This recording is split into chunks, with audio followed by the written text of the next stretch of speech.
Welcome into the Sportsmemo College Football Every Game on the Board podcast, where we got our closer in, Robbie Veno, to finish it off here. He's 5% blue chip totals, 8-3 on the year.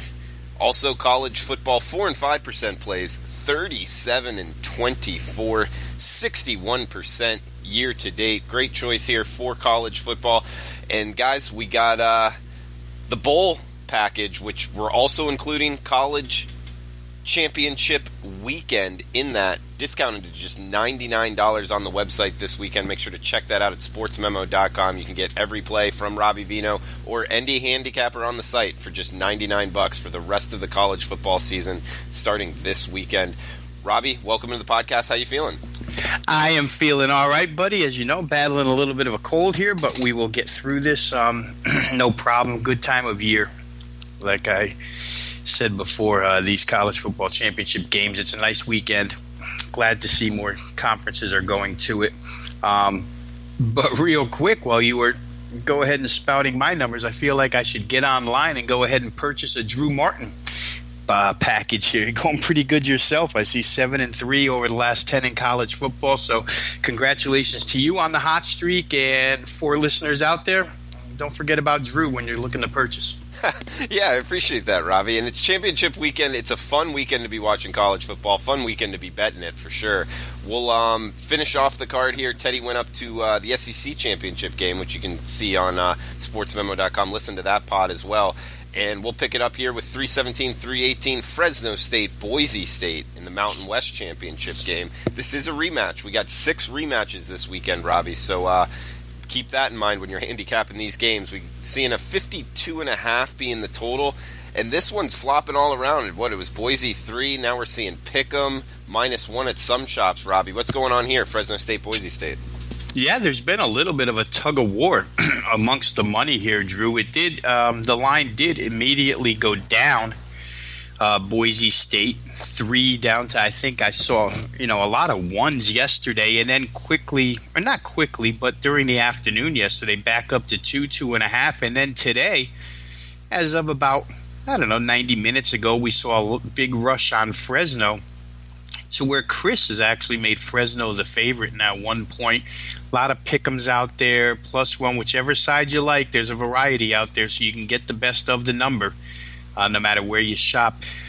Like you say, Drew, rematches galore in these conference championship games. And this one in particular, one that I watched through its entirety the night that they played. And it's a game where Fresno State seemingly had everything going their way mid-third quarter. I think it's 17-3 mid-third. Boise couldn't do anything offensively.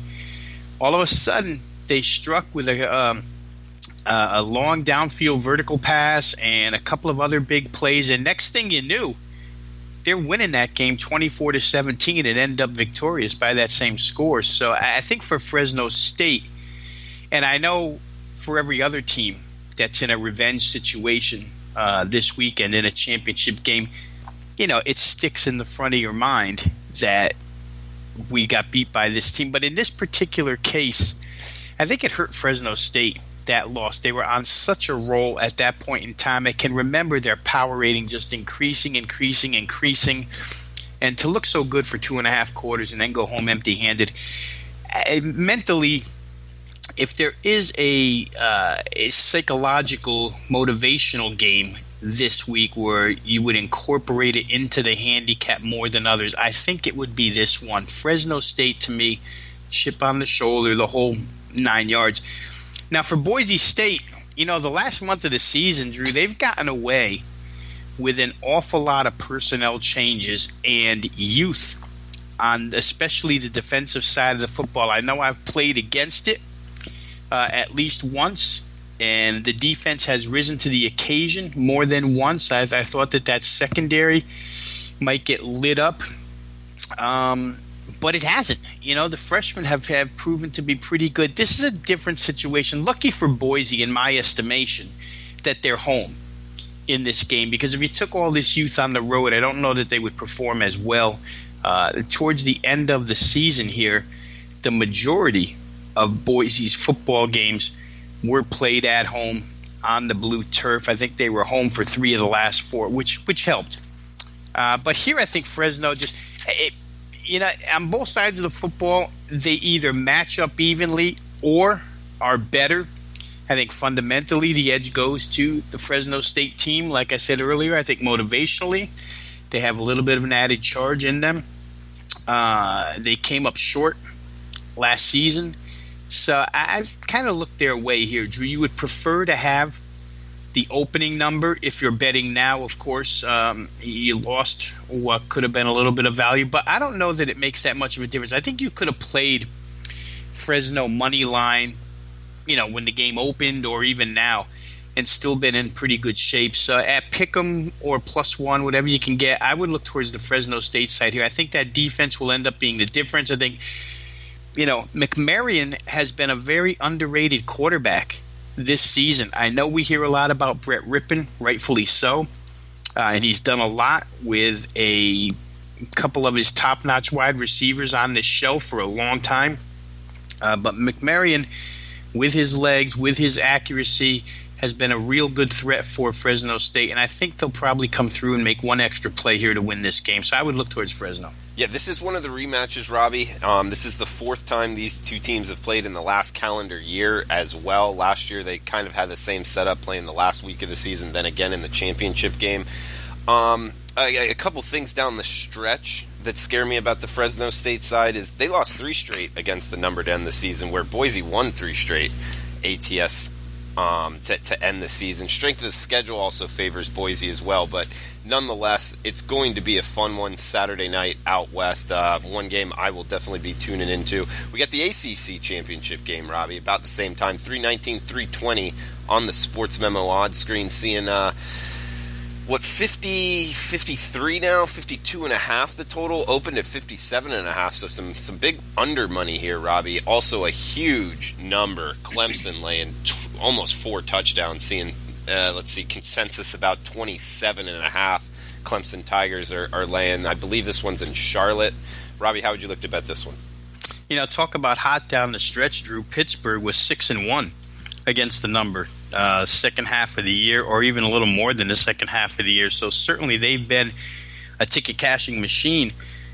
But the reason for the drop in total, the reason for the increase in point spread is really fundamentally based. I mean, you listen to or read analysis of this particular game, and then you do your own, and you come back to the same exact spot, which is if Pitt can't run the ball, Pitt can't win. And I've said that about Maryland this year. I think it's come true in almost all instances. And for Pittsburgh, we talked a little bit earlier this season. We had them on the card, and at that point in time, I think I had pointed out a statistic where they hadn't thrown for over 175 yards in any contest. Kenny Pickett wound up throwing for 316 in their second-to-last game of the season against Wake Forest. But other than that, Pittsburgh, as far as passing the football, has been absolutely stagnant. And you're just not going to run through Clemson. It's not going to happen with that defensive front and the fact that they're going to stack the box and tell Kenny Pickett, you go ahead and beat us if you can. And it's doubtful that he can. All that being said, with all the fundamental advantages that Clemson has, their defense over the Pittsburgh offense, 27.5 becomes a real large number. And I get the fact that if Pittsburgh gets behind 14-0, how in the world do they catch up? Pittsburgh's going to have to make a play somewhere, whether it be special teams, whether it be on the defense. Maybe they pick Trevor Lawrence off something in order to cover this point spread. But I'm just not interested in laying 27.5 points with Clemson, even though you would find it real hard to make a good argument of how Pitt could stay in this game. They would have to go with the old proverbial grind out the clock, run the football.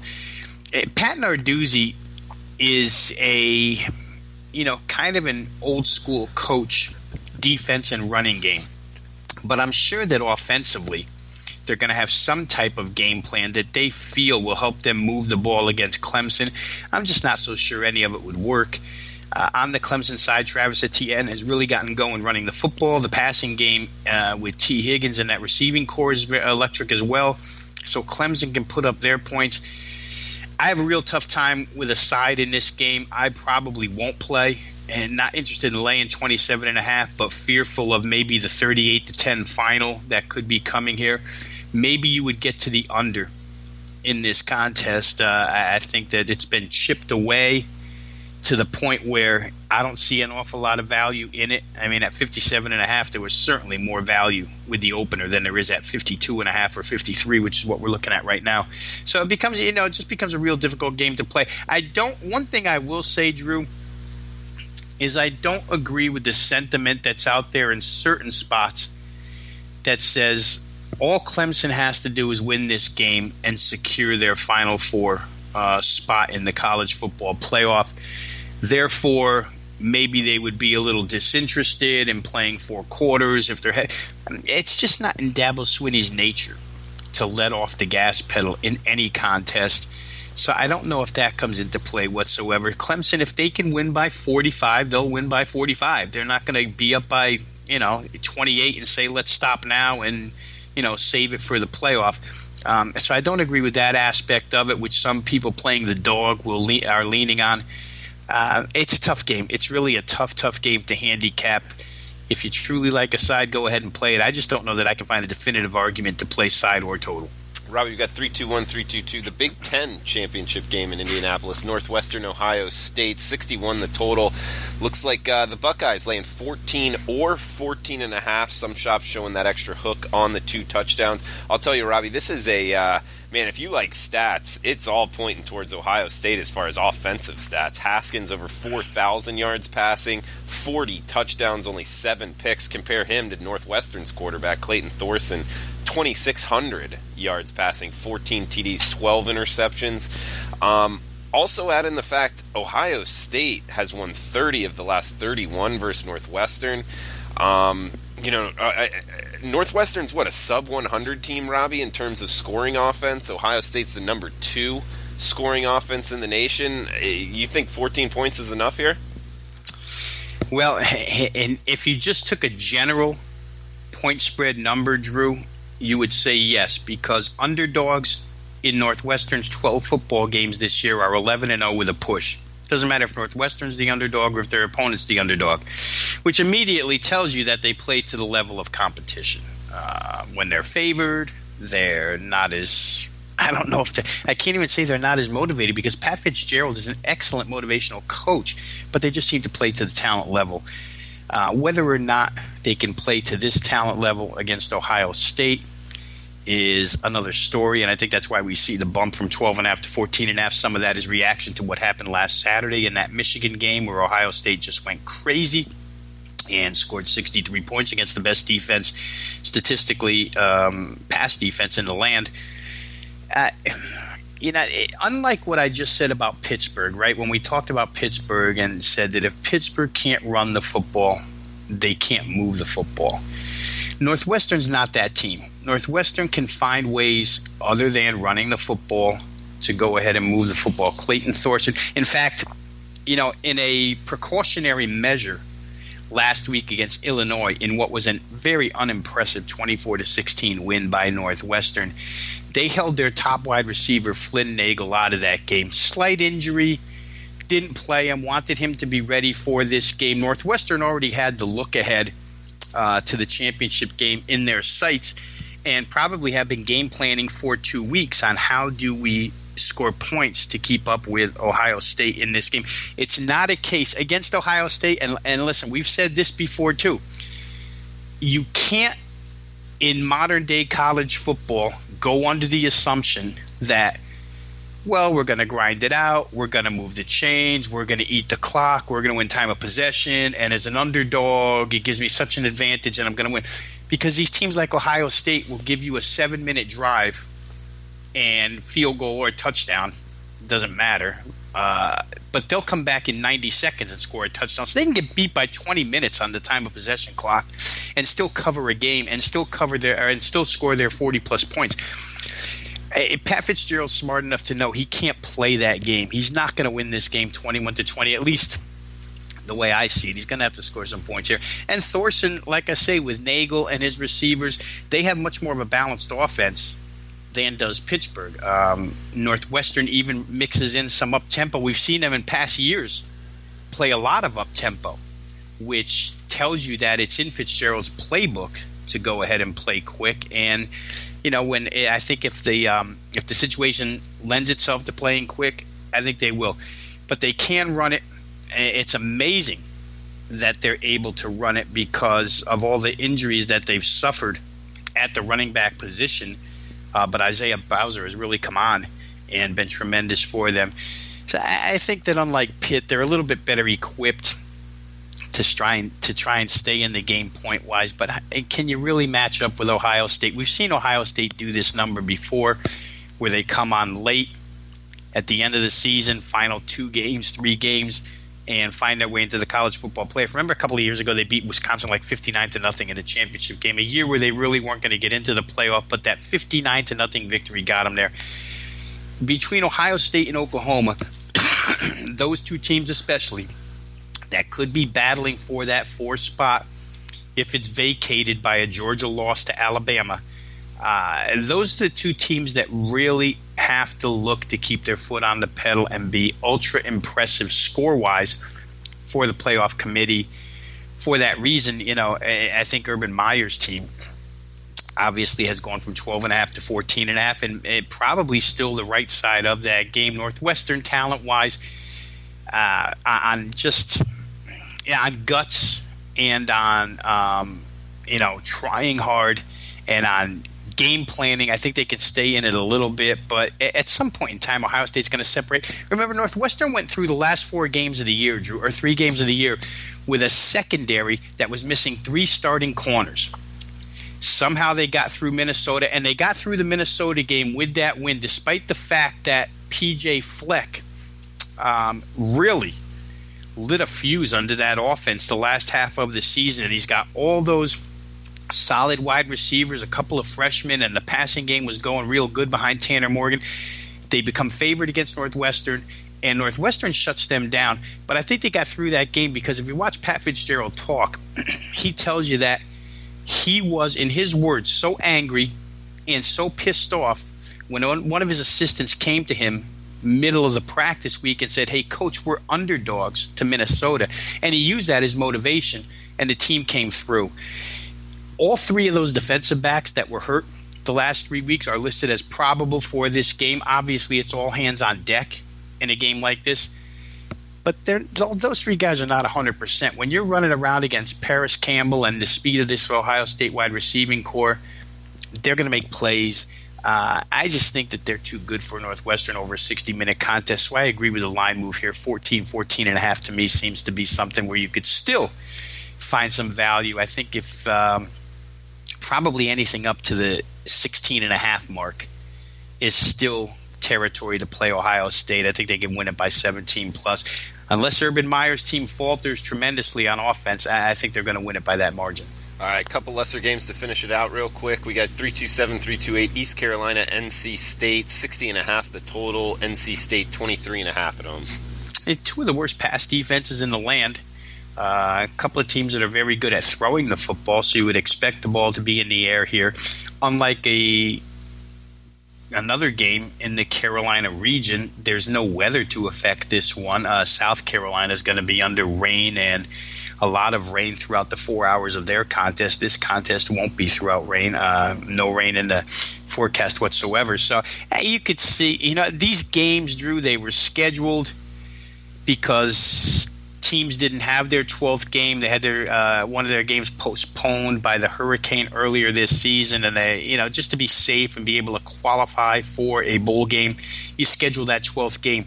East Carolina, whenever they get a shot at a team inside North Carolina State, Duke, they come to play. So I don't think this is a throwaway game for them. And no matter who plays quarterback here, they do have enough weaponry, I think, to take advantage of what's a very weak North Carolina State secondary. You just have to protect the quarterback here.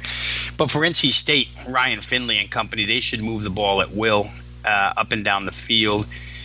23 the numbers come down a little bit, and I think that it opened at 25. And again, I think that's because you're going to get a full 60-minute effort out of East Carolina. And let's not forget, Scotty Montgomery got fired yesterday. With that, I think the players probably put forth a big effort. I'm pretty sure he's not coaching this game. I think his firing was effective immediately, which means you get an assistant in there to take the place of the head coach. But I think the players will be inspired here. They're obviously inspired anytime they play an in-state bigger dog than them. They want to make a name for themselves. So I think that's the reason for the line move here. Don't know that I disagree. I just think both passing offenses have real advantages in this game. And with good weather, I think you could see the ball go up and down Carter Finley Stadium all day long. We also got Marshall, Virginia Tech near there as well. 50.5 the total. Looks like Va Tech laying 3.5 at home. And for them, bowl eligibility is at stake here, Drew. 5 wins because they come up with the win over Virginia last week. And now it becomes an extremely important game for Justin Fuente and Virginia Tech. They haven't been good all season, but they can salvage something with a win here. We see the number open 4.5. Cross through the 4 and down to 3.5 now. So there's Marshall money out there. Marshall's played very well down the stretch of the season, but they still lack offensively. They're a team predicated on defense. Their offense is very pedestrian, and if Virginia Tech can find some way to hit a couple of big plays in their passing game, and they ran the ball real well last week, which I think is a key too. Whether or not they run the ball as well against Marshall, yet to be seen. But if you're going to give me the choice, Rob, I'll give you Virginia's defense, or Rob, I'll give you Marshall's defense. I'm pretty sure I'm going to take Virginia's defense. So a question becomes, was that game last week that Virginia Tech played simply played on above 100% focus because it was Virginia, because that game is a rivalry? Or can Virginia Tech duplicate that with bowl eligibility on the line? I happen to think that they probably can come close. I would have liked Marshall in this game in any other situation because, again, Marshall gets a crack at an ACC team, good spot for them, and they've got a good enough defense. Defense travels on the road. But I think with the 6-6 mark on the line, I would probably favor Virginia Tech. Not real thrilled about laying the hook in this game because certainly Virginia Tech could leave you hanging and win this game by only 3 points. But they're rounding out the season with 5 of their last 6 games at home. I think it's a good spot for them to leave a pretty good taste in the home fans' mouth by winning a game here and getting to a bowl game. So I'd probably look Virginia Tech here. Not real sure on the total, Drew, because to me it could go either way. But I do think Virginia Tech, now down to 3.5, probably has some value. The power ratings that I keep in this particular game happen to show Virginia Tech being a 6.5-point favorite. So to me, there is a little value there. Guys, we got the college football rest of the season, which is the bowl package. We're including the championship game weekend in it this weekend. It's just $99. That's $200 off at sportsmemo.com. Any handicapper of your choice, Robbie Veno being a great choice for college football. Check that out at sportsmemo.com right now. We got Akron, South Carolina, Robbie, 57.5 the total. Looks like the Gamecocks laying 29.5 in Columbia. Yeah, well, a couple of things that I said earlier apply here. First of all, when we were talking about East Carolina, I had said that I don't believe this is going to be a throwaway game on December the 1st. For Akron, this is probably a throwaway game. I can't imagine Akron having any interest other than the money that they're probably going to walk away with for playing this game on the road, for scheduling it against South Carolina, where South Carolina probably has a ton of interest in coming out and performing well. So the number sits at 29.5 now. I've seen some 30s, Drew. I think they were taken back to 29.5, but there's still maybe a couple of 30s out there.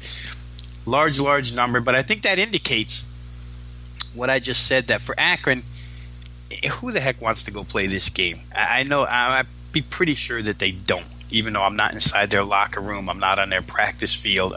Just from what we've seen out of college football performances over the last 25, 30 years, I think you could safely say that this is not a game where Akron, if they get behind, they'll fold shop, in other words. For South Carolina, the offense has been tremendous. They actually have gone to the up-tempo for almost the entirety of the season, which, believe me, Will Muschamp talked early in the season about wanting to abort the up-tempo offense, but it really worked last week, and they seem to be getting that portion of the playbook real well right now. I know coming into the Clemson game, and I had a big play on over in that contest because in reading a couple of articles prior to that game, South Carolina said with the bye week they thought they had plenty of stuff in their offensive arsenal that could cause Clemson trouble, and it did.